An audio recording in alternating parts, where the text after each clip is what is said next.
பங்குனி மாசம் நல்ல இளவேணிற் காலம் பழனிக்கு வந்தா உன் தெய்வீக யோகம் பழனிக்கு வந்தா உன் தெய்வீக யோகம் உத்திர நாளில் உன் உற்சவ திருத்தேரில் சிங்காரமாக உன் அலங்காரம் கண்டே அலங்காரம் காண நான் ஆனந்தமானே கைலாசன் மகராசா உன் வாசல் வந்தேனே குளிரான பன்னீரால் அபிஷேகம் கண்டேனே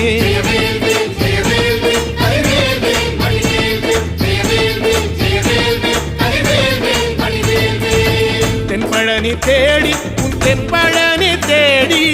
திருநீரு பூசி நான் ஓடோடி வந்தேன் திருநீரு பூசி நான் ஓடோடி வந்தேன்